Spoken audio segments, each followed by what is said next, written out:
तो आज जो है अपन लोग एशियन पेंट्स के क्वार्टर वन के रिज़ल्ट के बारे में बात करने वाले हैं। भाई इन्होंने जो है अपने क्वार्टर वन के रिज़ल्ट को जो है आउट कर दिया है।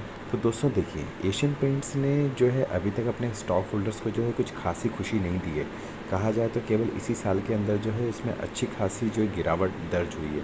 तो हम लोग जो है इसके थोड़े पास्ट परफॉर्मेंसेस को भी चेक करने वाला है। लेकिन सबसे महत्वपूर्ण चीज़ है कि भाई इनके क्वार्टर वन के रिजल्ट के अंदर इन्होंने कुछ ऐसी चीज़ दी है जिसकी वजह से जो इनके स्टॉक होल्डर्स हैं वो किसी चीज़ को लेकर खुशी मना सकें। तो आज जो है अपन लोग एशियन पेंट्स के क्वार्टर वन के कुछ बहुत ही महत्वपूर्ण बिंदु के बारे में बात करने वाले हैं। और दोस्तों हम लोग ये भी देखने वाले हैं क्या इसमें जो पोजीशन बना रखी है वो पोजीशन क्या शॉर्ट टर्म के लिए बनाए या लॉन्ग टर्म के लिए बनाए। तो अपन जो है एशियन पेंट्स के पास्ट परफॉर्मेंसेस को भी डिस्कस करेंगे। तो दोस्तों ये वीडियो आगे जाके बहुत ही ज़्यादा मज़ेदार होने वाला है। अगर आप मेरे चैनल पर पहली बार आए हैं और आपको इसी तरह की जानकारी जो कि मैं आपको इस वीडियो में देने वाला हूँ अगर आपको चाहिए दूसरी कंपनी से भी रिलेटेड, तो मेरे चैनल को सब्सक्राइब करके ऑल नोटिफिकेशन दबाना तो बिल्कुल भी ना भूलें। तो चलिए दोस्तों बिना देरदारी के शुरू करते हैं। दोस्तों अगर अपन लास्ट ट्रेडिंग सेशन की बात करें तो भाई एशियन पेंट्स ने जो है पॉजिटिव के अंदर आपको रिटर्न दिया था। अगर हम लोग इनकी बात करें पिछले एक दिन में, तो इन्होंने एक दिन में जो है 0.39% का रिटर्न अपने स्टॉक होल्डर को दिया था। लेकिन दोस्तों क्वार्टर वन का रिजल्ट देख के हो सकता है आपको ये जो शेयर के जो प्राइजेस हैं वो और थोड़ा नीचे जाते हुए दिखे। तो चलिए अपन बिना देरदारी के जो इनके क्वार्टर वन के जो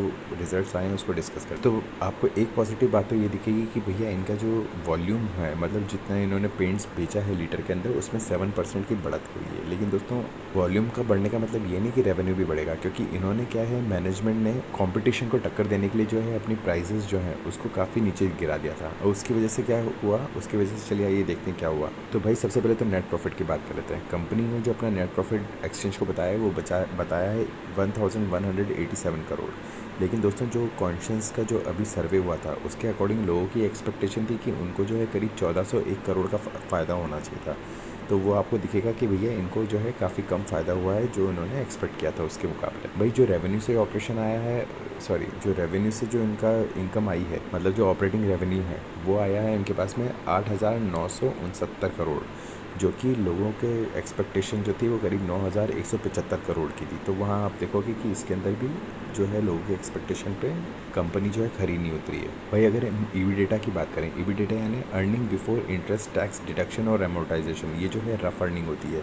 और ये दोस्तों ये बहुत ही महत्वपूर्ण इसलिए होती है कंपनी के लिए कि इससे पता चलता है कि अगर मान लो कंपनी पे कोई बुरी मुसीबत आती है या फिर मान लो मार्केट जो है इसके अंदर कोई ऐसी अनएक्सपेक्टेड चीज़ होती है जिसकी बागडोर जो है कंपनी के हाथ में ना हो, मतलब कंपनी उस सेक्टर को चेंज नहीं कर सकती है, क्या कंपनी जो है उस चीज़ को सर्वाइव कर पाएगी या नहीं कर पाएगी। तो वो ईबी डेटा जितना ऊपर होता है या जितना स्ट्रांग होता है उतना ही बेहतर जो है कंपनी अच्छे से सर्वाइव कर सकती है। लेकिन यहाँ आपको देखने को मिलेगा कि भैया इनका ईबी डेटा जो है 20% नीचे चला गया है।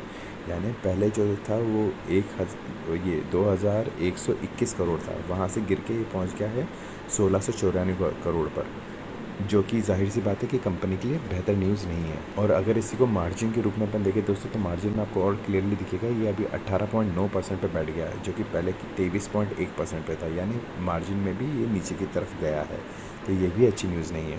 साथ ही साथ इनका जो इंटरनेशनल बिजनेस जो हुई थी उसमें जो सेल हुआ है इनका, वो भी जो है सीधा सीधा 2.3% के करीब जो है डिक्लाइन हुआ है। मतलब पहले जो हुई थी वो हुई थी 695 करोड़ की और अब हो गई है 679 करोड़ की। तो वो भी आपको नीचे जाता हुआ दिखा है। और उसका कंपनी जो रीज़न दे रही है वो ये बोल रही है कि भैया एक तो इकोनॉमी अनसर्टेनिटी थी कि भैया इकोनॉमी जो है ऊपर नीचे हो रही थी कि भैया ये इंटरेस्ट रेट्स जो है वो नीचे जाएगा या ऊपर जाएगा स्लो मार्केट के चलते हुए। और एक रीज़न ये बता रहे हैं कि भैया फॉरेक्स के अंदर भी जो है क्राइसिस रही है, मतलब जो फॉरेन एक्सचेंज का जो अमाउंट हुआ है, ट्रांजैक्शन हुआ है, उसके अंदर भी जो है क्राइसिस रही है। और साथ ही साथ जो इनका जो मेन मार्केट था यानी एशिया और इजिप्ट का, तो वहाँ पर लिक्विडिटी का इशू रहा। लिक्विडिटी है ना, वहाँ पर लोगों के पास पैसा नहीं था इनको परचेस करने का, तो ये कंपनी एक्सप्लेनेशन दे रही है। तो दोस्तों देखिए, कंपनी तो एक्सप्लेनेशन दे रही है कि भैया इस वजह से जो है इनका क्वार्टर वन का रिजल्ट जो है वो लोगों के एक्सपेक्टेशन पर खरी नहीं उतरी है। अब जाहिर सी बात है मैनेजमेंट जो है उस चीज़ को लेकर कुछ चेंजेस करेगा ही करेगा। लेकिन अगर अगले क्वार्टर तक भी अगर ये चेंजेस ने पॉजिटिव रिटर्न नहीं दिखाया तो जो स्टॉक मार्केट में जो इनके शेयर होल्डर्स हैं उनके जो सेंटीमेंट्स हैं उनको काफ़ी हर्ट होने वाला है। तो आइए दोस्तों अपन ये भी देख लेते हैं कि भाई एशियन पेंट्स ने अपने पास्ट परफॉर्मेंसेस में क्या दिए। मैंने आपको जैसे कि बताया कि एक दिन में तो उन्होंने 0.39% का रिटर्न दिया है। अगर अपन बात करें पिछले 5 ट्रेडिंग सेशन में, तो 5 ट्रेडिंग सेशन में जो इन्होंने 1.94% का रिटर्न दिया है। अगर हम बात कर लें पिछले 6 महीने की, तो 6 महीने में आपको दिखेगा कि इन्होंने नेगेटिव में 6.19% का रिटर्न दिया है। अगर हम बात कर लें पिछले एक साल की, तो एक साल में आपको दिखेगा कि नेगेटिव में ये 15.52% रहे हैं। और अगर अपन बात कर लें पिछले 5 साल की, तो 5 साल में आपको दिखेगा कि इन्होंने पॉजिटिव में 116.78% का रिटर्न अपने स्टॉक होल्डर को दिया है। तो दोस्तों देखिए, अब इसमें अपने को पोजीशन बनानी है नहीं बनानी है, इसके शेयर्स को होल्ड करके रखना है या सेल करना है, तो वो आपकी चॉइस है। लेकिन हाँ, मैं आपको जो है इसका डेटा दे सकता हूँ। डेटा जो है वो ये कि भैया लॉन्ग रन में अगर देखा जाए तो ये इन्होंने फिर भी जो है अच्छा खासा रिटर्न दिया है, लेकिन शॉर्ट टर्म में और 1 साल के लिए अगर अपन देखा जाए तो इतना कोई खासा रिटर्न नहीं दिया है एशियन पेंट्स ने। अब भैया आगे जो है इनके जो स्ट्रेटेजिकली जो अभी डिसीजन लेने वाले हैं, उससे मार्केट की अनसर्टेनिटी के फैक्टर अगर अपन करें तो उस पर क्या प्रभाव पड़ेगा वो आपको आने वाले क्वार्टर के रिजल्ट में क्लियरली दिखेगा। लेकिन हाँ, इतना तय है कि इस बार का Q1 का जो रिजल्ट है वो लोगों के एक्सपेक्टेशन के अनुसार तो नहीं आया है। दोस्तों, अगर आपको मेरा एशियन पेंट्स के ऊपर ये Q1 के रिजल्ट का अगर वीडियो पसंद आया तो इस वीडियो को लाइक करना ना भूलें, और अगर आपको इसी तरह की जानकारी आगे भविष्य में भी चाहिए तो मेरे चैनल को सब्सक्राइब करके और नोटिफिकेशन दबाना बिल्कुल भी ना भूलें। मेरे साथ में इस वीडियो के अंत तक बने रहने के लिए बहुत बहुत धन्यवाद।